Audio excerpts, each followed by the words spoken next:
కథ పెద్ద చెరువు బ్యాచ్ అనే 6 స్నేహితుల గుంపుతో మొదలవుతుంది. వీరంతా నవ్వుతూ, ఆడుతూ జీవితాన్ని సరదాగా గడుపుతారు. రాము తినడం మానడు అని బుజ్జి ఆట పట్టిస్తుంది. తినడం కూడా ఒక స్కిల్ అని రాము సమర్థిస్తాడు. ప్రతిరోజు ఏదో ఒక గందరగోళం పక్కా అని సీను ముందే ఊహిస్తాడు. పండుకు ప్రాంకులు చేయడం ఇష్టం. ఈసారి అతని లక్ష్యం రాము. పండు ఒక బొమ్మ పామును తీసుకుని రామును భయపెట్టాలని చూస్తాడు. పాము సౌండ్ విని రాము అమ్మో, పాము అని గట్టిగా అరుస్తాడు. స్నేహితులంతా పడిపడి నవ్వుతారు. నిన్ను చూసి పామే భయపడి పారిపోయింది అని బుజ్జి రామును ఆట పట్టిస్తుంది. ప్రాంక్ తర్వాత స్నేహితులు టీ షాప్కు వెళ్తారు. రాము హడావిడికి టీ షాప్ అన్నా ఆందోళన చెందుతాడు. నా కప్పులు బతికి బట్టకట్టాయా అని అడుగుతాడు. బుజ్జి, ఇది సర్పరాజు ప్రాక్టీస్ అన్నా అని చెబుతుంది. అన్నా నవ్వుతూ, సర్పమా లేక పిచ్చిదానమా అని వారి అల్లరిని ఎంజాయ్ చేస్తాడు. మరుసటి రోజు చెరువు దగ్గర పండు కొత్త ప్లాన్ వేస్తాడు. బుజ్జి మీద వాటర్ బెలూన్ వేసి నవ్వాలని.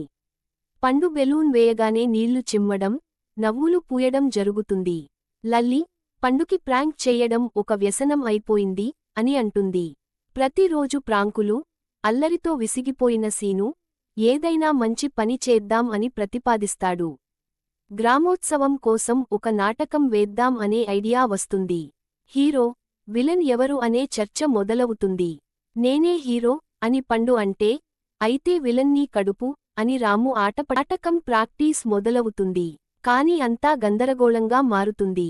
రాము డైలాగ్లు మర్చిపోయి, అవి కడుపులో ఉన్నాయి కానీ మెదడులో కాదు అని కామెడీ చేస్తాడు.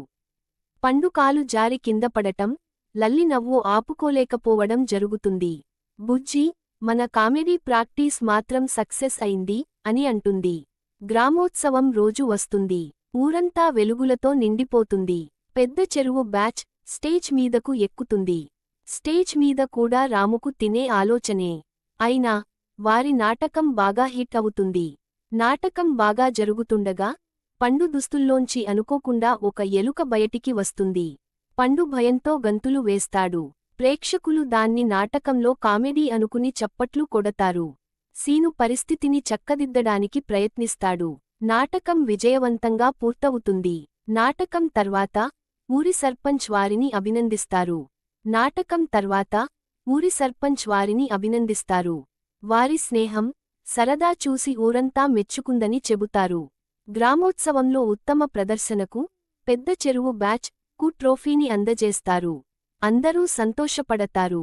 చివరిగా ఆ రాత్రి స్నేహితులంతా మళ్లీ చెరువు పక్కన కూర్చుంటారు. ఆ ట్రోఫీ తమ స్నేహానికి గుర్తు అని లల్లి అంటుంది. తమ జీవితం ఎప్పుడూ ఇలాగే నవ్వుతూ, సరదాగా ఉంటారు.